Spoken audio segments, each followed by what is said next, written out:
Dusubiye mu ndirimbo zo hambere, aha turasanga izi ndirimbo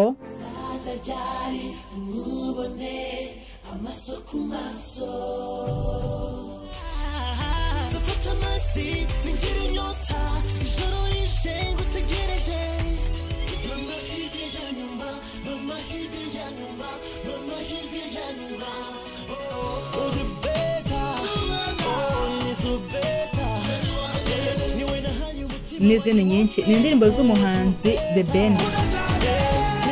The Ben icyamamare, umuhanzi uba mu isi y'ubwamamare kuko naho yabicikira, ni n'umwe ariko mu bahora bahanzwe ijisho, aho buri kantu gatakoze gasesengurwa. Gusa kuba n'umwe mu byamamare biri mu gihe cyiza ni nyuma y'uko The Ben mu myaka yashize yakunzwe kugarukaho cyane bavuga ko yatinze gushaka, maze bwa nyuma na nyuma yaje guhura n'uwo yishimiye, ndetse kubu The Ben ari mu byishimo bikomeye byo kwitwa papa.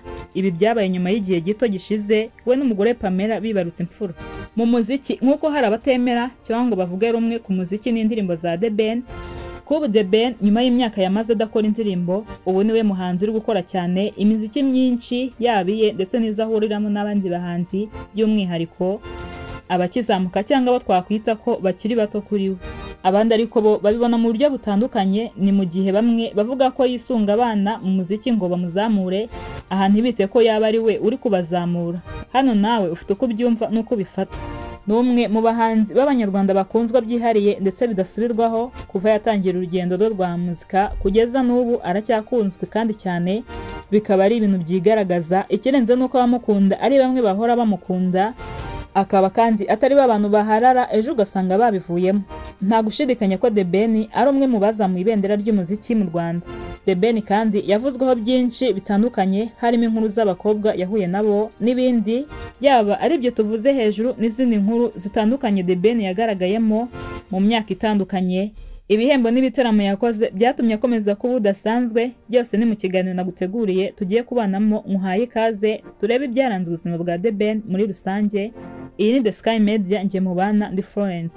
Ikaze by'umwihariko umufana cyangwa umukunzi wa The Ben.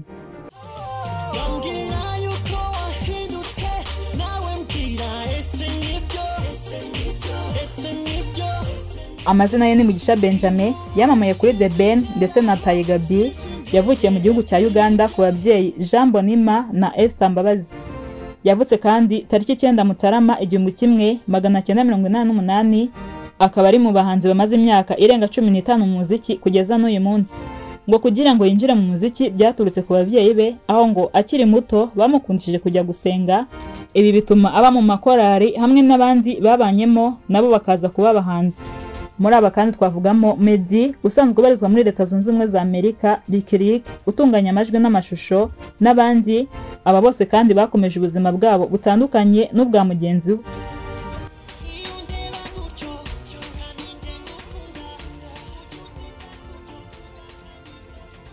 The Ben ndetse na Meddy nk'abantu batangiye umuziki usanzwe, dore ko aba bombi byanze bikunze uvuze umwe muri bo n'undi uhita umutekereza. Ibi bituruka kuko baba barabanye cyane, indirimbo zabo kandi zikaba zidatandukanye cyane. Aba ni abagabo babaye inshuti cyane, bigera naho bamera nk'abavandimwe, aho buri umwe yabaye hafi ya mugenzi we. Ibi kandi byangendanye no kuba abahanzi ba mbere bahagarariye umuziki mu Rwanda mu myaka myinshi yatambutse, aho zimwe mu ndirimbo The Ben yatangiriyeho harimo Wigenda, Amahirwe ya Nyuma, Amaso ku Maso n'izindi nyinshi zakunzwe. Indirimbo Amaso ku Maso yaramenyekanye cyane, aho iyi ndirimbo yayisohoye mu mwaka w'ibihumbi 2008, maze irakundwa cyane. Kuva icyo gihe izina The Ben ritangira kwinjira mu matwi y'Abanyarwanda benshi byihariye.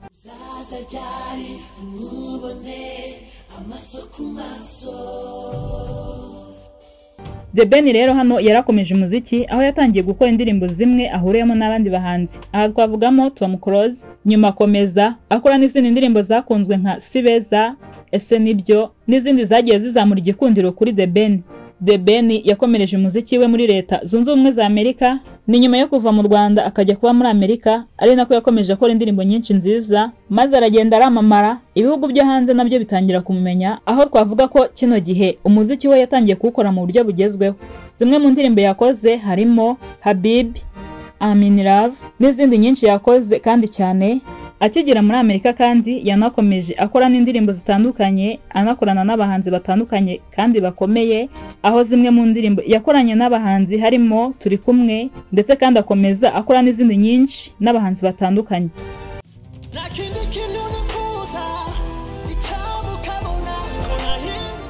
Uyu The Ben wakoraga cyane ibikorwa byose yakoze byamuhesheje amahirwe yo kwitabira ibitaramo bikomeye hirya no hino ku isi, ndetse kandi anahabwa n'ibikombe cyangwa se ibihembo. The Ben yitabiriye ibitaramo birimo World Africa Fest cyabereye New York n'igitaramo yakoreye Dubai. Mw'ibi bitaramo yarishimiwe cyane, ndetse abari batashye bino birori bakagenda bishimye.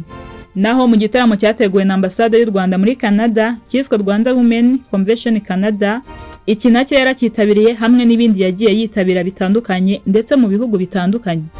The Ben kandi yagiye mu bahanzi batanira ibihembo bya Africa Entertainment Award, birumvikana yarahanganye n'abahanzi bakomeye muri Afrika, harimo Diamond n'abandi. Ni ibihembo byinshi yagiye hatanira hamwe n'ibitaramo yatumiwemo. Nanone ntabwo twakibagirwa ibirori bya Rwanda Day biheruka. Uyu muhanzi yataramiye abari bitabiriye bino birori bibera muri Leta Zunze Ubumwe za Amerika. Nyuma y'ibyo kandi mu myaka yo hambere The Ben yagiye ataramira abanyarwanda mu bice bitandukanye by'igihugu. Ntabwo twakibagirwa igikundiro yagaragarijwe aho yataramiraga haragendaga hakuzura, by'umwihariko abakobwa cyangwa abagore bo bamukunze bidasanzwe. Ni mu gihe aho wasangaga aho yataramiye nyine hari bamwe bagwaga igihumure, bikaba ngombwa ko The Ben ahagera bakongera kuba bazima. Nubwo twabonye The Ben wakoze cyane agakora byinshi, hari igihe cyageze asa n'uhagaritse umuziki.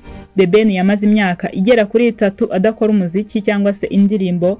Gusa we yatangaza ko afite indirimbo, ikindi gihe akavuga ko ari gutegura album, ariko nyamara abakunzi be bagategereza bagaheba. Mw'iki gihe ariko The Ben nibwo yakoze indirimbo Why yakoranye na Diamond wo muri Tanzania. Indirimbo yagiye igahagurutsa Afurika n'ahandi. Iki gihe ariko kandi abafana be nyine bumvaga ko agarutse mu muziki, bagiye kubona indirimbo nyinshi. Ibi ariko siko byagenze kuko barategereje imyaka irenga 2 irashira The Ben atarasohora indirimbo. The Ben wari umaze igihe kinini adasohora indirimbo, yongeye kugaragara mu ndirimbo Ni Forever. Iyi ikaba ari indirimbo yakoreye umugore Pamela. Indirimbo yagiye iramamara, irakundwa bikomeye, abantu bishimira cyane The Ben, maze iki gihe nawe asezeranya abantu abamukurikira ko agiye gukora indirimbo nyinshi, ati mbafitiye byinshi byiza, ndabizi ko muzabikunda. Nk'ibisanzwe ariko nyuma yo kuvuga bino, n'ubundi abantu bategereje indirimbo hashira igihe kitari kinini ntayo babona. Ari nako mu mwaka washize nibwo The Ben yatangaje ko nyine agiye gusohora album, anatangaza ko kino gihe hazaba igitaramo cyo gushyira hanze ku mugaragaro ina album. Bidatinze uyu munsi warageze, ni igitaramo cyabereye muri BK Arena, kiba ku itariki ya mbere y'ukwezi kwa mbere mu mwaka uyu nguyu turimo wa 2025, ndetse kiba igitaramo cy'amateka. BK Arena ari naho nyine cyabereye, yaragiye iruzura. Abahanzi batandukanye by'umwihariko abakoranye indirimbo na The Ben hafi ya bose bagaragaye ku rubyiniro, tutibagiwe kandi n'abandi bahanzi batumiwe muri iki gitaramo. Nubwo ariko hari havuzwe ko hari abahanzi bakomeye bazaza muri iki gitaramo, harimo Diamond wo muri Tanzania, ibi byaje guhinuka maze benshi bari bamwiteguye ntibamubona.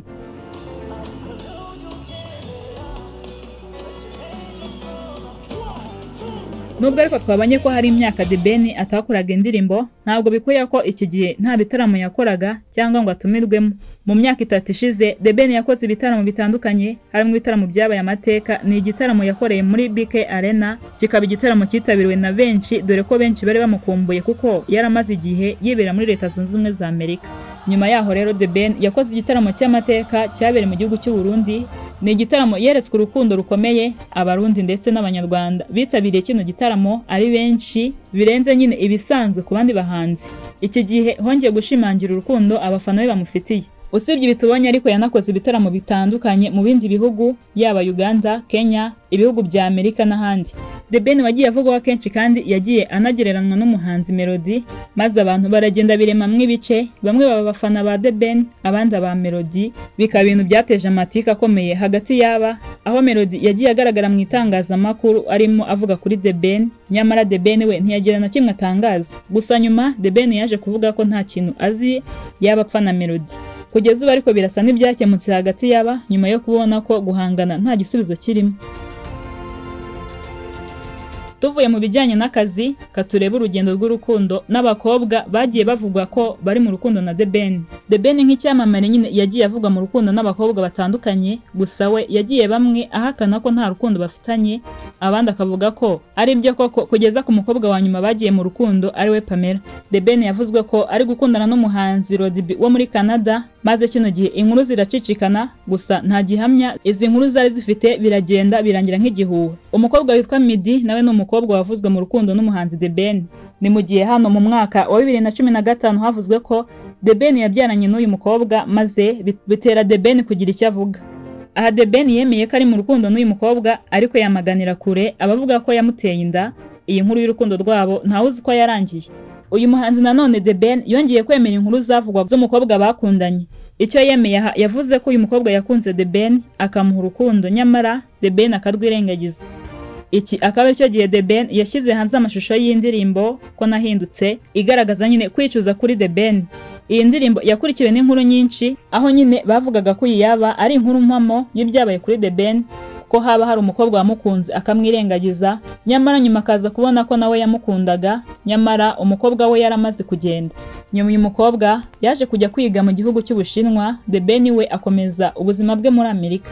Nibwo nyuma The Ben yemereye ikinyamakuru Igihe avuga ko izi nkuru zabaye ari iza nyazo, anasobanura ko hari umukobwa wamuhaye urukundo nyamara we akamwirengagiza, ariko kandi umukobwa amaze kugenda The Ben yasanze nawe yaramukundaga. Ari nabwo yatangiye kumubwira ko yahindutse nk'umuhanzi, nyine abinyuza mu ndirimbo Ko Nahindutse yasohotse mu mwaka wa 2015. The Ben asohoye indirimbo Naremeye, umukobwa yifashishije mu mashusho yayo. Nyuma havuzwe ko ari mu rukundo n'uyu mukobwa. Iki gihe buri wese wajyaga kureba iyi ndirimbo yabaga yifuza kureba umukunzi w'uyu muhanzi. Ibi ariko byaje bitewe n'uko aba bombi bitwaye mu mashusho y'iyi ndirimbo, ndetse ukongeraho nyine n'amagambo agize iyi ndirimbo. Mu mwaka wa 2019 The Ben yavuze ko batari ibyo, avuga ko uyu ari wo yifashishije mu mashusho, avuga ko kandi ari inshuti ye bisanzwe. Kino gihe nibwo The Ben yavuze ko azerekana umukunzi we yihebeye igihe nikigera, aho yavuze ko bitasaba ko yabinyuza mu ndirimbo. The Ben yongeye guhakana urukundo avugwa n'umukobwa uri mu mashusho y'indirimbo Vazi.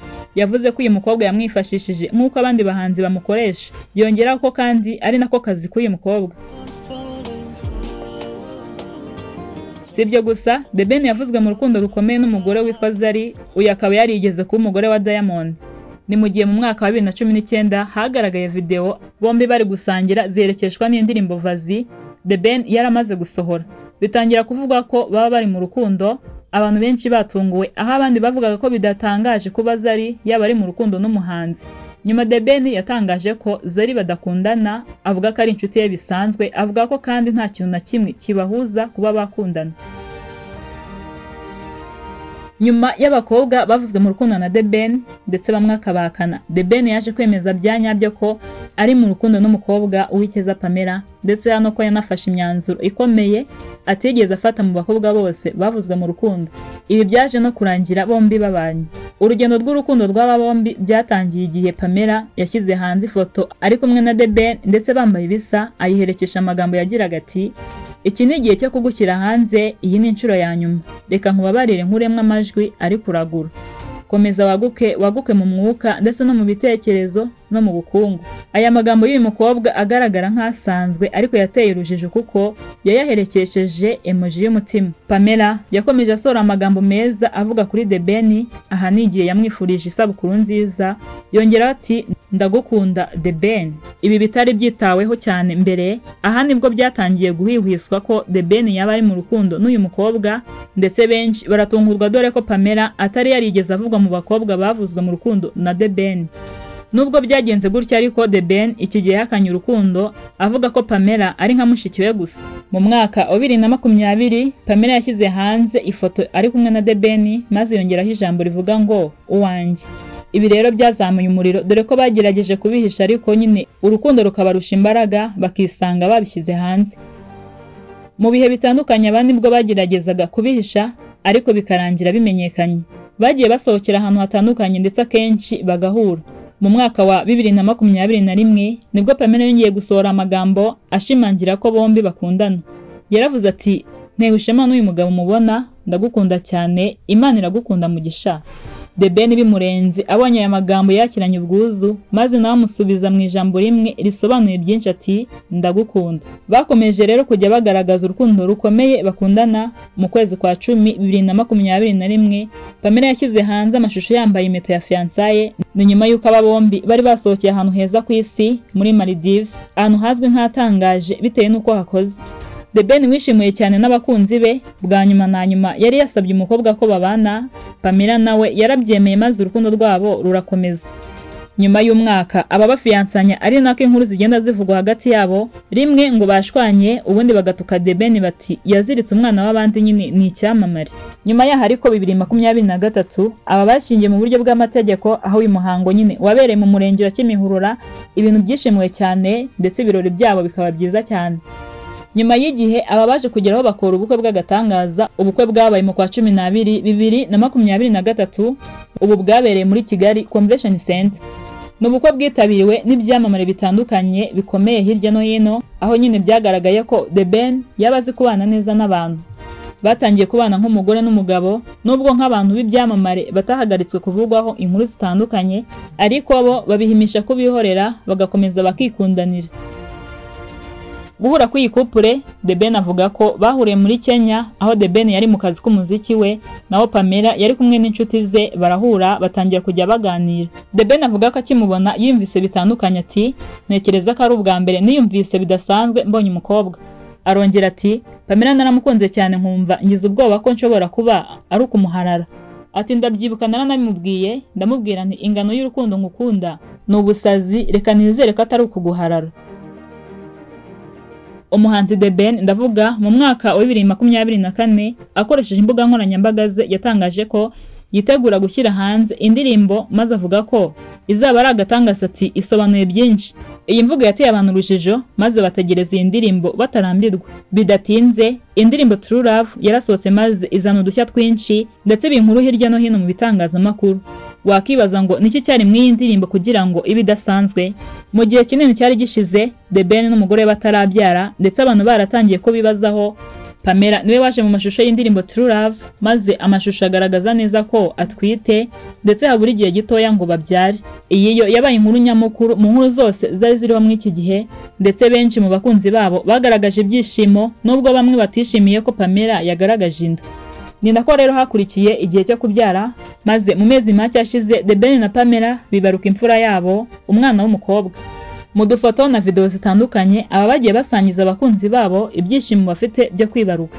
Kugeza ubu Pamela n'umwana bari mu bihugu byo hanze, aho yabyariye mu gihugu cy'Ububiligi, mu gihe ariko The Ben we yahise agaruka hano, aho yaje n'ubundi mu bijyanye n'akazi, harimo gusohora zimwe mu ndirimbo no gukora ibitaramo, hari nk'icyo aheruka gukorera mu gihugu cya Uganda.